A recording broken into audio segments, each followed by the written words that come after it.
Good morning friends. તો આજે આપણે ચર્ચા કરવા જઈ રહ્યા છીએ આગળની તરફ કે જેની અંદર આપણે ગઈકાલે છે એક નવા ચેપ્ટરની શરૂઆત કરી હતી જે છે જૈવિક પ્રક્રિયાઓ. જૈવિક પ્રક્રિયાઓની અંદર આપણે જ્યારે શરૂઆત કરી એ વખતે જૈવિક અને અજૈવિકનો ખ્યાલ મેળવ્યો હતો. જૈવિક એટલે કે જે સજીવો છે એના વિશે આપણે ચર્ચા કરતા હતા. તો સજીવો છે એ પોતાનું પોષણ કઈ રીતે પ્રાપ્ત કરતા હતા એના વિશે આપણે ગઈકાલે ચર્ચા કરી હતી. એની અંદર આપણે સજીવોને બે પ્રકારે જે છે એ પોષણ પદ્ધતિ મેળવતા જોયા હતા. જેની અંદર આપણે જે છે એ બે પ્રકારે જોઈ હતી. એક જે પ્રકાર હતો એ સ્વયંપોષી હતો, જ્યારે બીજો પ્રકાર છે એ વિષમપોષી હતો. એટલે કે જે પોતાનો ખોરાક જાતે બનાવતા હોય એને આપણે સ્વયંપોષી તરીકે ઓળખીએ છીએ, અને જે પોતાનો ખોરાક બીજા ઉપર આધાર રાખતા હોય એ જે છે એને આપણે વિષમપોષી તરીકે ઓળખીએ છીએ. તો ગઈકાલે જે છે એ આપણે આના વિશે ચર્ચા કરતા હતા, સ્વયંપોષી વિશે. અને સ્વયંપોષીની અંદર આપણને ખ્યાલ છે કે શાનો સમાવેશ થતો હતો. તો સ્વયંપોષી જે છે જેની અંદર વનસ્પતિ અને નાની જે છે લીલ જે છે કોષીય સજીવો એનો સમાવેશ થતો હતો કે જે પોતાનો ખોરાક જે છે એ જાતે ઉત્પન્ન કરતા હતા. તો આ સ્વયંપોષી જે છે એની અંદર વનસ્પતિ છે, તો વનસ્પતિ પોતાનો ખોરાક જે છે એ પ્રાપ્ત કરવા માટે ત્રણ વસ્તુઓની તેને જરૂર પડતી હતી કે કાર્બન ડાયોક્સાઇડ છે, પાણી છે અને સૂર્યપ્રકાશ છે. તો આ જે પદાર્થો છે એનો ઉપયોગ કરી, એટલે કે આ જે અજૈવિક પદાર્થો છે એનો ઉપયોગ કરી તે પોતાનો ખોરાક જે છે એ બનાવવા માટે તત્પર હતા. પરંતુ આપણે એ બાબત પણ જોઈ હતી કે આ જે ત્રણ વસ્તુઓ છે એનો ઉપયોગ કઈ રીતે થાય અને કયા સ્થાને થાય છે. તો આપણને ખ્યાલ છે કે જ્યારે વનસ્પતિ પોતાનો ખોરાક બનાવે છે તો વનસ્પતિ જે છે એ પોતાનો ખોરાક પર્ણની અંદર બનાવે છે. એટલા માટે જ આપણે આગળના ધોરણોની અંદર એવું ભણી ગયા છે કે વનસ્પતિ છે એના પર્ણને આપણે તેનું રસોડું તરીકે ઓળખીએ છીએ. તો પર્ણની અંદર કઈ કઈ પ્રકારની રચના હોય છે એના વિશે આપણે ચર્ચા કરી હતી. જેની અંદર ગઈકાલે આપણે ત્રણ વસ્તુઓ જોઈ હતી કે એક જે છે એ હરિતકણ વિશે આપણે ચર્ચા કરી હતી. હરિતકણ એટલે કે જે લીલા રંગના કણ હોય જે સૂર્યપ્રકાશની હાજરીની અંદર ખોરાક બનાવવા માટે ઉપયોગી છે. બીજું હતું કે વાયુરંધ્રો. એ વાયુરંધ્રો છે એ આપણને ખ્યાલ છે કે જે આપણે કાર્બન ડાયોક્સાઇડ જે વનસ્પતિને જરૂરિયાત હોય છે એ કાર્બન ડાયોક્સાઇડ માટે વાયુરંધ્રો ઉપયોગી હતા, સૂર્યપ્રકાશ માટે હરિતકણો ઉપયોગી હતા. અને આ ઉપરાંત આપણે ત્રીજો એક ભાગ જોયો હતો જેની અંદર આપણે જોતા હતા રક્ષક કોષો.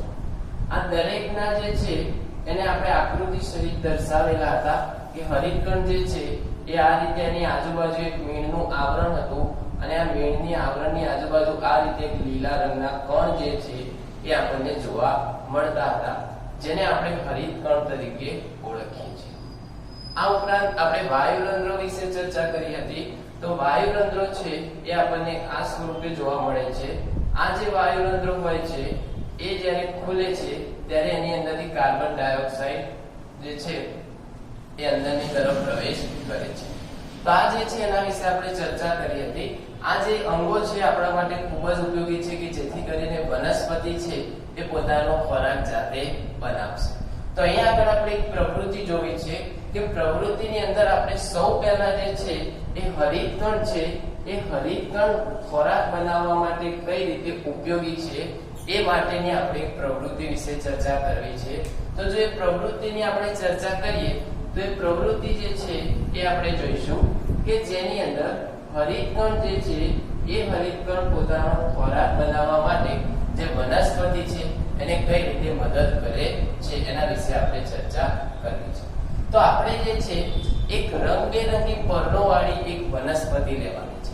આ રંગબેરંગી પર્ણોવાળી વનસ્પતિ એટલે કે આપણે ખ્યાલ હશે કે અમુક જે વનસ્પતિ હોય એના પર્ણોનો જે રંગ છે એ લાલ અથવા તો મરૂન કલરનો હોય છે.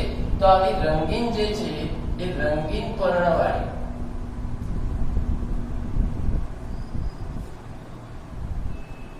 વનસ્પતિ જે છે એ આપણે લઈશું. તો રંગીન પર્ણવાળી વનસ્પતિના જો આપણે નામ કહેવા હોય તો આપણને ખ્યાલ હશે કે જે મનીવેલ હોય એ મની પ્લાન્ટ છે એ મની પ્લાન્ટના જે પર્ણો હોય એનો રંગ જે છે લીલો નથી હોતો, પરંતુ તે રંગીન હોય છે. આ ઉપરાંત આપણે જો ક્રોટોન છે એ ક્રોટોનનો છોડ જોઈએ તો આ ક્રોટોન છે એ પણ જે છે રંગીન પ્રકારનો પર્ણ હોય છે. આ પ્રકારના જે છોડ હોય એનું એક પર્ણ લેવાનું છે અને પર્ણની સાથે આપણે આપણી પ્રવૃત્તિ કરીશું. તો અહીંયા આગળ આપણે જે છે એક પર્ણ લઈએ છીએ અને આ જે પર્ણ જે છે એ પર્ણને આપણે આ રીતે એક કાગળ ઉપર ટ્રેસ કરીએ છીએ.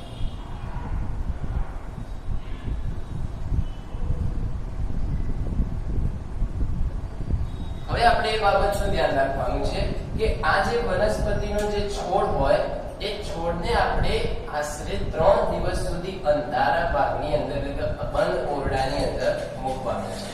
તો બીજા મુદ્દાની આપણે એ બાબત ધ્યાન રાખીશું કે જે વનસ્પતિ હોય એ વનસ્પતિનો જે છોડ છે એ છોડને આપણે 3 દિવસ સુધી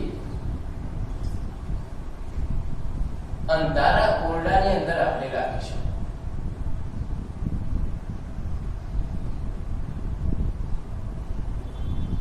હવે આપણને ખ્યાલ આવે કે આનું કારણ શું છે. તો આપણે આગળ ચર્ચા કરી હતી કે જ્યારે વનસ્પતિ પોતાનો ખોરાક બનાવે છે ત્યારે એ વનસ્પતિ સ્ટાર્ચ સ્વરૂપે પોતાના ખોરાકનો સંગ્રહ કરી અને પર્ણની અંદર મૂકી રાખે છે. હવે આપણને ખ્યાલ આવશે કે જો 3 દિવસ સુધી આપણે અંધારાની અંદર મૂકી રાખીએ તો એ જે વનસ્પતિ છે એને સૂર્યપ્રકાશ પ્રાપ્ત થતો નથી, એટલે 3 દિવસ સુધી તે પોતાનો ખોરાક બનાવી શકતી નથી. હવે જો તે 3 દિવસ સુધી પોતાનો ખોરાક ના બનાવે તે પર્ણની અંદર જે રહેલો ખોરાક છે એ ખોરાકનો ઉપયોગ કરે છે અને આ સમય દરમિયાન તેના જે પર્ણ છે એની અંદરથી સ્ટાર્ચ છે એ ધીમે ધીમે નાશ થતો જાય છે. એટલે કે આપણે જે ખોરાક લઈએ છીએ કે આજે આપણે જો ખોરાક લીધો અને આપણને 3 દિવસ સુધી ખોરાક પ્રાપ્ત ન થાય તો આપણે મૃત્યુ પામતા નથી.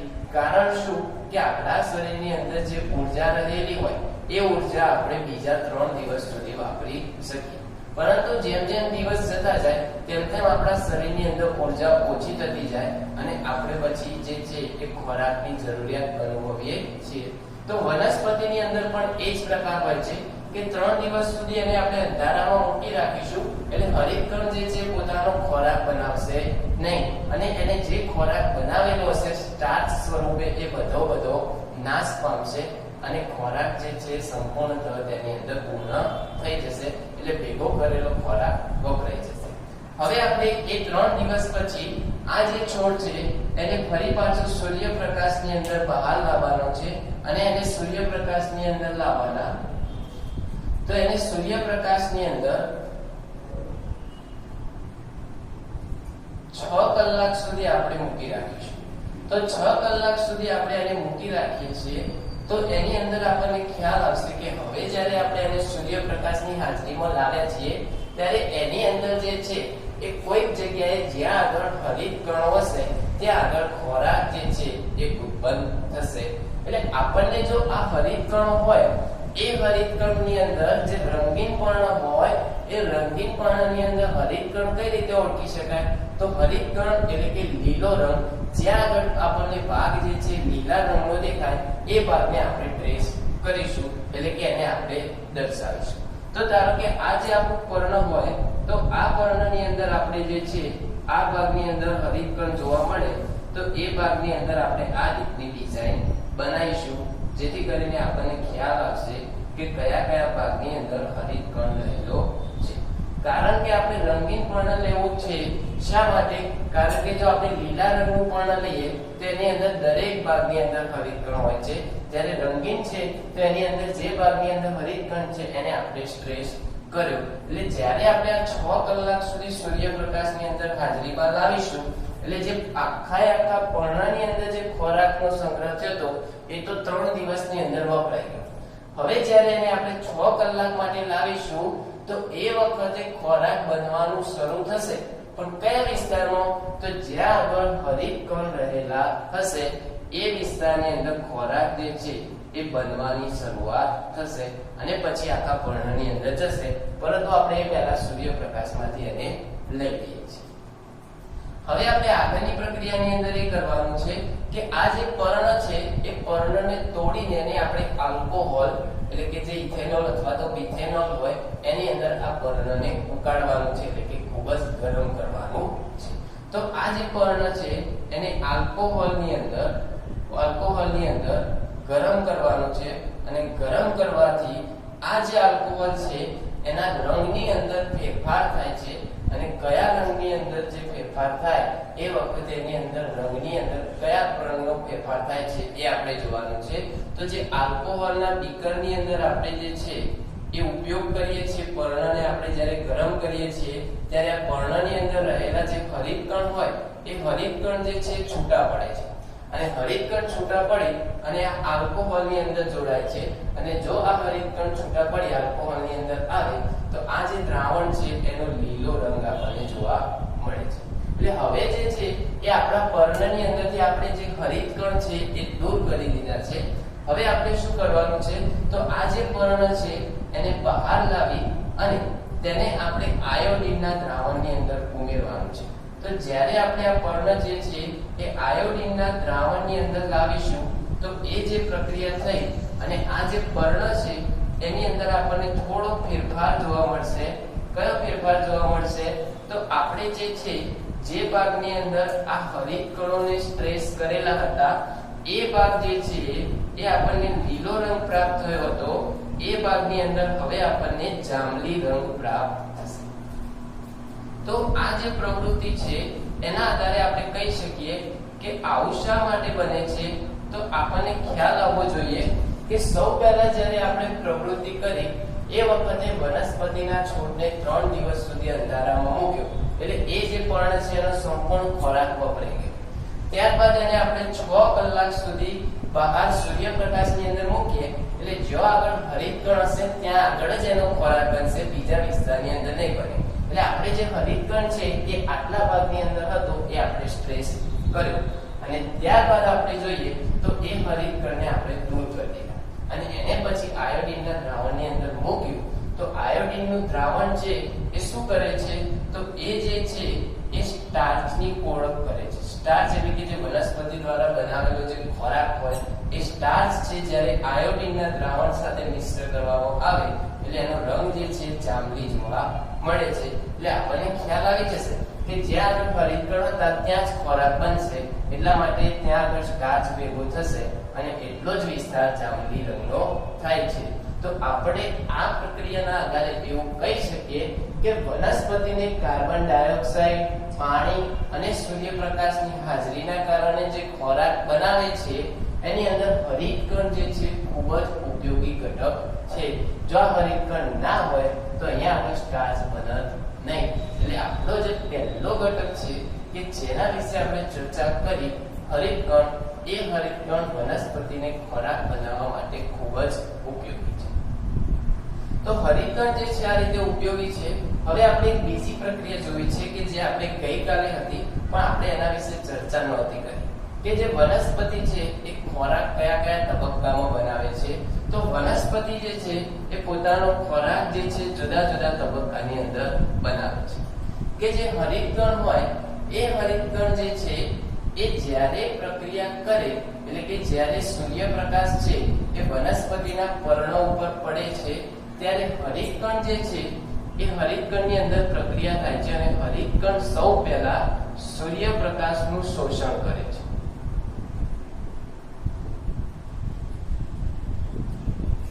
આ જે છે પહેલો તબક્કો છે. બીજા તબક્કાની અંદર શું થાય છે તો જે પાણીનો અણુ હોય એ પાણીનો અણુ છૂટો પડે છે અને તેની અંદરથી હાઇડ્રોજન અને ઓક્સિજન છૂટો પડે છે જેનો ઉપયોગ વનસ્પતિ દ્વારા થતો હોય છે. અને છેલ્લા તબક્કાની અંદર જે છે એ તે કાર્બન ડાયોક્સાઇડ વાયુ છે એ કાર્બન ડાયોક્સાઇડ વાયુનો ઉપયોગ કરી પોતાનો ખોરાક બનાવે છે. તો આપણને ખ્યાલ છે કે પોતાનો ખોરાક બનાવવા માટે એને આ 3 તબક્કાની અંદર પસાર થવું પડશે કે હરિતકણ છે સૂર્યપ્રકાશનું શોષણ કરે છે, પાણીના અણુમાંથી હાઇડ્રોજન અને ઓક્સિજન છૂટો પાડે છે એટલે હાઇડ્રોજન મેળવે છે અને કાર્બન ડાયોક્સાઇડ આ બંનેનો ઉપયોગ કરી તે આગળની પ્રક્રિયા કરી પોતાનો ખોરાક બનાવે છે. તો હવે આપણે જે આ 3 તબક્કા લખ્યા, શું આ ત્રણેય તબક્કા એક જ લાઈનમાં થવા જરૂરી છે? તો ના. કારણ શું કે અત્યારે હાલ જે આપણો વિસ્તાર છે જેની અંદર વરસાદ અને જમીનની અંદર પાણીનું પ્રમાણ ખૂબ જ છે, જેથી કરીને જો પર્ણની અંદરથી પાણી જે છે એ દૂર થાય તો આપણને ચિંતા રહેશે નહીં. પરંતુ જ્યારે આપણે રણ પ્રદેશની વનસ્પતિ જોઈએ છીએ તો ત્યાં આગળ જે છે કાંટાળી વનસ્પતિ હોય છે, અને કાંટાળી વનસ્પતિ હોય એ વખતે જ્યારે વાયુરંધ્રો ખુલશે તો પાણી જે છે ખૂબ જ બહાર આવશે, જ્યારે જમીનની અંદર એને એટલું પાણી મળતું નથી. એટલે કાંટાળી એટલે કે જે રણ પ્રદેશની વનસ્પતિ હોય એની અંદર જે પહેલો તબક્કો છે એ દિવસ દરમિયાન થતો હોય છે. એટલે કે શું કે જે વનસ્પતિ છે એ રણ પ્રદેશની અંદર સૂર્યપ્રકાશ મેળવી અને હરિતકણ છે એનું શોષણ કરશે, એ લાવી અને તે ભેગું કરશે દિવસ દરમિયાન, અને જ્યારે રાત્રિ થશે તો એ રાત્રિ દરમિયાન તે છે એ આનો ઉપયોગ કરી અને ખોરાક બનાવે છે. એટલે પહેલો તબક્કો છે દિવસે થાય છે અને બીજો તબક્કો છે રાત્રિ દરમિયાન થાય છે, કારણ કે રણ પ્રદેશની વનસ્પતિની અંદર પાણીનું પ્રમાણ ખૂબ જ ઓછું હોય છે, જે હમણાં વાયુરંધ્રો વિશે આપણે શીખીશું એટલે આપણને વધુ ખ્યાલ આવશે. તો આ જે હતી તે આપણે પહેલા તબક્કા વિશે ચર્ચા કરી કે હરિતકણ જે છે આપણને કઈ રીતે ઉપયોગી છે. હવે આપણે જોઈશું વાયુરંધ્રો વિશે.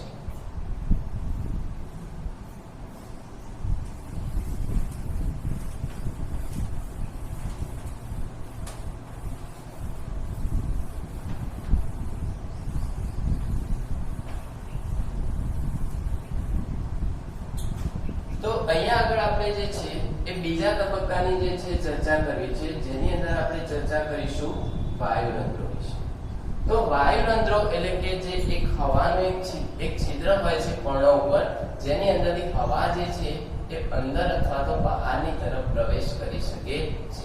કારણ શું કે વનસ્પતિ છે એ વનસ્પતિની હરિતકણ દ્વારા જે સૂર્યની ઊર્જા તો પ્રાપ્ત થઈ ગઈ, હવે એને બીજા વસ્તુની જરૂર પડે છે વાયુ, અને વાયુની અંદરથી કાર્બન ડાયોક્સાઇડ વાયુનો ઉપયોગ કરે છે. તો અહીંયા આગળ જો આપણે વનસ્પતિની અંદર વાયુરંધ્રો વિશે ચર્ચા કરીએ તો વાયુરંધ્રો જે છે એ આપણને વનસ્પતિના પર્ણની અંદર જ્યારે આપણે એને ઝૂમ કરીએ છીએ ત્યારે આપણને આ રીતે જે છે એ વાયુરંધ્રનો ભાગ જે છે આપણને જોવા મળે છે. તો આ જે વાયુરંધ્રો છે એ વાયુરંધ્રો ખુલ્લા હોય છે, અને એની અંદરથી હવા જે છે એ અત્યારે હાલ એની અંદરથી પસાર થઈ રહી છે.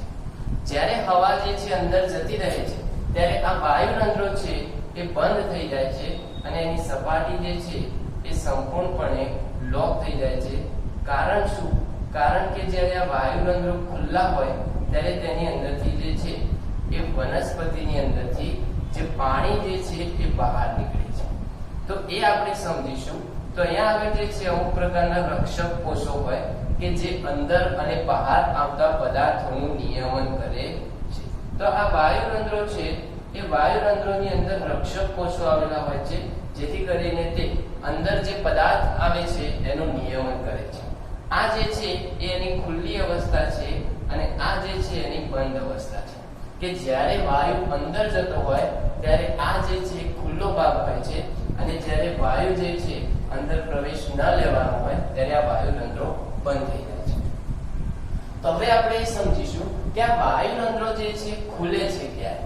તો જ્યારે વનસ્પતિ જે છે એના પર્ણની અંદર પાણી જે છે ભરાતું હોય, અને આ ભાગની અંદર જ્યારે પાણી ભરાય એટલે આપણને ખ્યાલ છે કે આપણે જે વોટર પાર્કની અંદર જે હવાની જે ટ્યુબ હોય છે એ ટ્યુબની અંદર પાણી ભરાય એટલે ખુલી જાય છે, અને ટ્યુબનું જે છિદ્ર હોય છે એ ખુલ્લું રહે છે, અને એની અંદરથી પાણી પસાર થઈ શકે છે.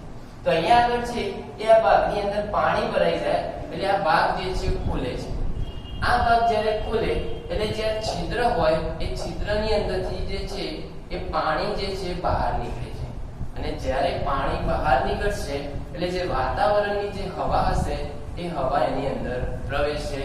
હવાની અંદર જે બિનજરૂરી ઘટકો છે એ સિવાયના માત્ર ખાલી કાર્બન ડાયોક્સાઇડને જ રક્ષક કોષો છે એની અંદર પ્રવેશવા દેશે. તો પાણીનું બહાર નીકળવું જરૂરી છે? તો હા. કેમ?